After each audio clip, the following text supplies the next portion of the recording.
Parents మెచ్చిన university సంకల్ Chand Patel university, Gujarat.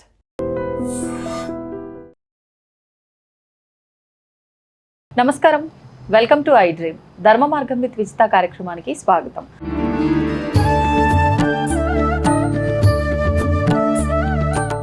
నమస్కారం అమ్మా. నమస్తే. మస్తు ఉత్సాహంగా అనిపిస్తున్నారు.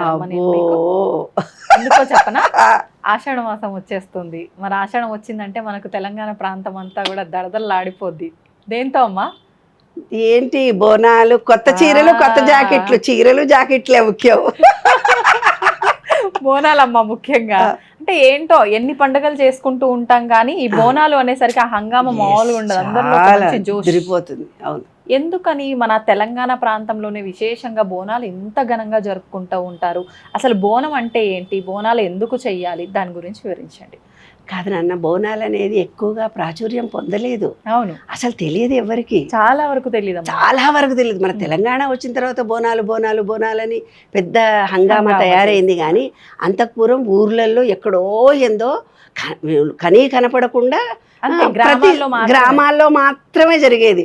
ఊరంతా ఇప్పట్లాగా కొత్త చీరలు ఎప్పుడెప్పుడు ఆషాఢం వస్తుందా, పాత చీరలు అక్కడ పడేసి కొత్త చీరలు కొరకి కేజీ సేల్స్, కేజీకి. మా మహిళా మండలిలో వాళ్ళు చెప్తారు, ఆషాఢం వచ్చిందంటే ఆ చీరలన్నీ పడేసేసి కొత్త చీరలన్నీ కొనిపెట్టుకుంటారట. ఇప్పుడు తొలి ఏకాదశి లాగా చీరలన్నీ కొనిపెట్టుకుంటారు. ఎందుకంటే ఈరోప్పటి నుంచి పండుగలు మొదలవుతాయి కదా, అందుకని చీరల పండుగ ఇది. ఆషాఢం అంటే చీరల పండుగ. యాక్చువల్గా అందము, ఆనందము, చీరలు ఎంజాయ్ చేసే పండుగ అన్నమాట ఇది. బోనం అంటే ఏమీ లేదు. పూర్వకాలంలో అక్కడక్కడ ఏంటంటే దేవతలు ఇలాగా ఇప్పుడున్నట్టుగా లలితమ్మవారు అనేది రూరల్లో ఉండే వాళ్ళకి ఎవరికి తెలియదు. ఇంకొకటి ఏమిటంటే రాముడి గుడి, ఆంజనేయ స్వామి గుడి తప్ప ఇంకో గుళ్ళు కూడా వాళ్ళకి తెలియదు. మరి ఏ దేవుడిని వాళ్ళు పూజ చేయాలి? వెంకటేశ్వర స్వామిని పూజ చేయాలి అని అంటే ఇప్పుడు ఎక్కడైతే శ్రీరాముడు ఉన్నాడో ఆ ఏరియాలో శ్రీరాముడు తెలుసు, వెంకటేశ్వర స్వామి తెలుసు. కానీ వెంకటేశ్వర స్వామి గుళ్ళు ఇప్పటిలాగా విస్తరించి లేవు.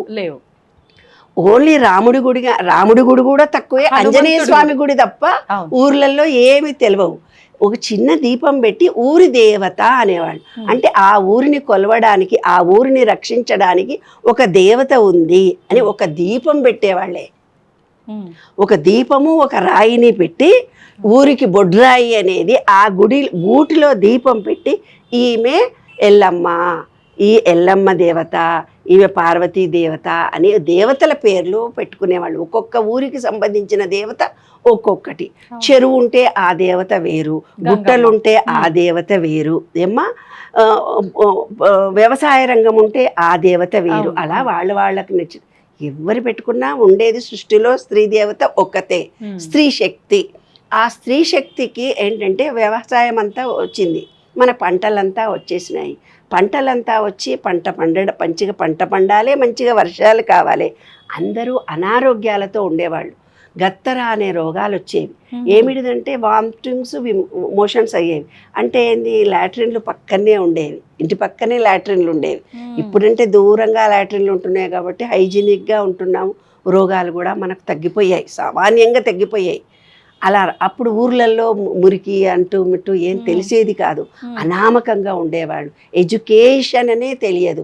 తెలంగాణ అంటేనే మరీ రూరల్ ప్రాంతం. అంటే పూర్తిగా మూఢనమ్మకాలు, మూఢ విశ్వాసం. ఈ చెట్టును చూపించి నువ్వు దేవత అంటే వాళ్ళ జీవితకాలం మొత్తం ఆ చెట్టును దేవతగానే కొలుస్తారు. ఒక రాయిని చూపించి ఇది దేవతమ్మ అంటే అది దేవతగానే కొలుస్తారు. అంత అమాయకమైన వాళ్ళం మనం తెలంగాణ వాళ్ళం.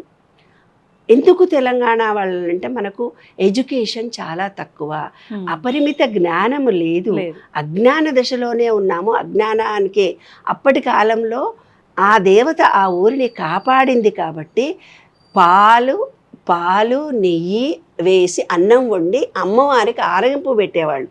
అదే బోనం అంటే ఏం లేదు, పండిన పంటను ఆహారంగా అమ్మవారికి సమర్పించి నివేదన సమర్పించి థ్యాంక్ యూ చెప్పుకోవడం.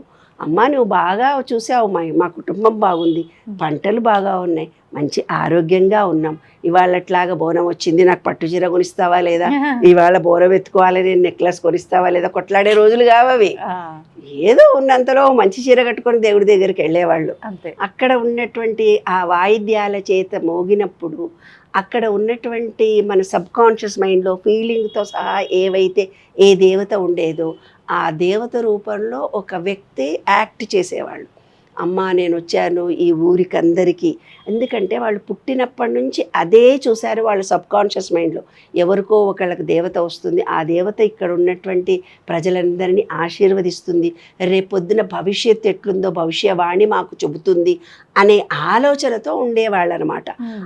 అలా వాళ్ళ అమ్మమ్మ చెప్పింది, వాళ్ళ అమ్మ చెప్పింది, ఈమె చెప్పింది, ఈమె కూతురు చెప్పింది, ఈమె కూతురు చెప్పింది, అలా వంశపారంపర్యంగా వాళ్ళ థాట్స్ వాళ్ళ ఫీలింగ్స్ అన్నీ అవి. మా ఇంట్లో దేవత వస్తుంది, ఆ దేవత అమ్మవారి పూజ అయినప్పుడు ఆ మ్యూజిక్ కొట్టగానే వీళ్ళకు కూడా తెలియదు, వీళ్ళు కూడా ఊగుతారు, ఊగి మాకు కూడా దేవుడు వచ్చిండు అని అంటారు. నమ్మొచ్చా అమ్మా ఇప్పుడు అదంతా మూఢనమ్మకంగా సబ్ కాన్షియస్ చేసే ఒక డ్రామా అది. కానీ అది నమ్మకంగా మనం పెట్టుకున్నాం కదా నాన్న, మనం నమ్మకంగా పెట్టుకున్న వాళ్ళ దగ్గరికి వెళ్ళి ఇది కాదు అని నువ్వు అంటే నిన్ను కొట్టి చంపేస్తారు. అంతే. ఎందుకు? వాళ్ళ నమ్మకం అటువంటిది, వాళ్ళ విశ్వాసం అలాంటిది. అంటే ఈ విశ్వంలో ఉన్నటువంటి విశ్వ చైతన్య శక్తి పాజిటివ్ ఎనర్జీ ఏదైతే ఉందో అమ్మవారి రూపంలో ఆమెను కొలిచినప్పుడు అదే రూపంలో వారిని ఈ విశ్వము బ్లెస్ చేస్తుంది. రామ అనుకుంటే రాముడి రూపంలో కనిపిస్తుంది, కృష్ణ అంటే కృష్ణుడి రూపంలో కనిపిస్తుంది. వీళ్ళు అమ్మవారిగా కొలిచి నమ్మకంతో విశ్వాసంతో ఉన్నారు కాబట్టి వాళ్ళకి ఆ రూపంలోనే విశ్వం దర్శనం ఇచ్చింది. అంటే దేవత అనుగ్రహం కలిగింది. ఈ కాలం అప్పటి కాలంలో దేవుడు దేవత అంటున్నారు, ఇప్పుడు మేము విశ్వము ఎనర్జీ అంటున్నాం, రెండు ఒకటే. ఈ ఎనర్జీ అంతా కూడా ఈ విశ్వాన్ని నడిపిస్తూ చైతన్యవంతంగా జరుగుతూ ఎండాకాలము వానాకాలము చలికాలము ఎలా పరిణామక్రమం మారుతూ పెరుగుతుందో దాన్నే విశ్వము అంటున్నాం మనం. విశ్వము అంటే ఎక్కడి నుంచో ఊడి పడలేదు, భూమి, మనలో భూమి ఉంది, బయట గాలి ఉంది, మనలో గాలి ఉంది, బయట సూర్యుడు ఉన్నాడు, మనలో జఠరాగ్ని ఉంది, బయట ఆకాశం ఉంది, మనలో విశుద్ధి ఉంది, బయట గాలి ఉంది, మనలో గాలి ఉంది.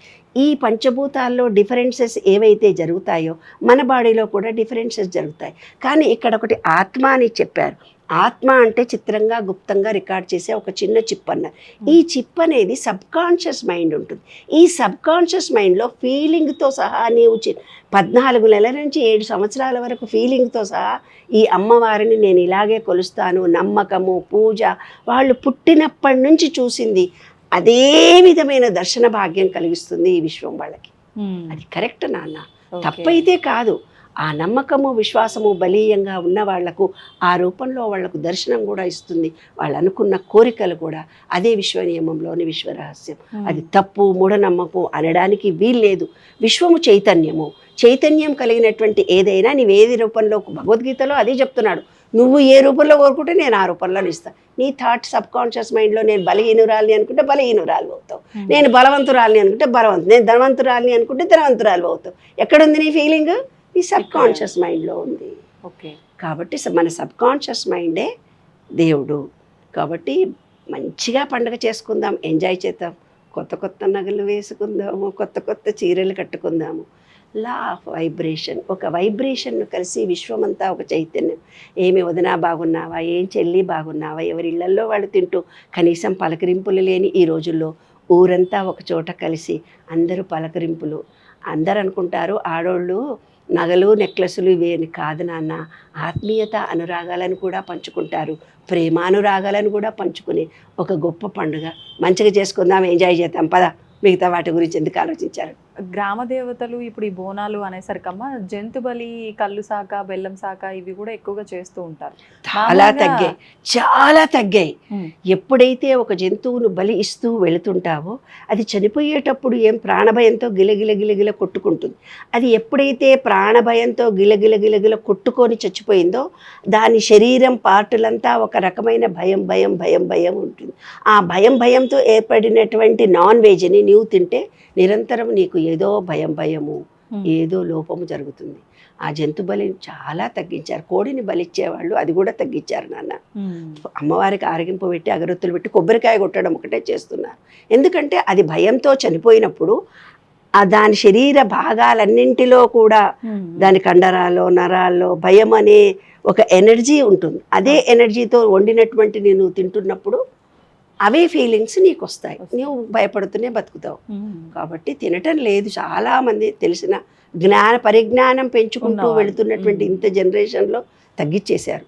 ఎవరో ఒకళ్ళు ఫోన్ చేసి మేము నాన్ వెజ్ తినము. అరే నాన్ వెజ్ తినొద్దని ఎవరు చెప్పారా? తినరు హ్యాపీగా. తింటే అట్రాక్షన్ అలా ఫలించదా అని అట్లాంటివి కండిషన్స్ ఏమీ లేవు నాన్న. ఎందుకంటే పుట్టినప్పటి నుంచి మీ ఆచార వ్యవహారాలు ఎలా ఉన్నాయో అలా జీవించడము, భౌగోళికంగా ప్రకృతి సిద్ధంగా మీకు ఏవి ఏర్పాటు జరిగిందో వాటిని ఎంజాయ్ చేయడమే లైఫ్. కానీ వాటిని బంద్ చేయించి చెప్పడం ఏ శాస్త్రంలో లేదు. బలవంతంగా చంపొద్దు అన్నారు, బలవంతంగా ఎవరిని హింసించొద్దు అని అన్నారు. అది మాత్రం చెప్పారు, అంతకంటే ఎక్కువ చెప్పలేదు. కాబట్టి ఎవరి సిద్ధాంతాలు ఎవరి నమ్మకాలు వాళ్ళేనా. ధన్యవాదాలమ్మా. నమస్తే. And for more videos, Please subscribe to iDream channel. Subscribe to iDream Media. Please subscribe to iDream. Please subscribe to iDream. Please subscribe iDream. And please subscribe to iDream. For more videos, subscribe to iDream.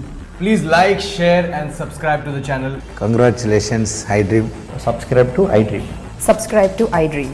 So subscribe to iDream Media. iDream ki iDream team andarki huge congratulations. Please subscribe iDream Media. Please subscribe to iDream. Subscribe iDream. Please subscribe to iDream. iDream అంటే నా కళల channel subscribe చేసుకున్న నోరు తిరుగుతలేదు, మీరైతే గంట గుర్తు కొట్టండి. For more such videos, please subscribe to iDream. Subscribe to iDream. Please subscribe to iDream. Please subscribe iDream Media. Please do subscribe to iDream. Please subscribe to iDream Media. For best entertainment and information, please subscribe iDream. And don't forget to subscribe to iDream.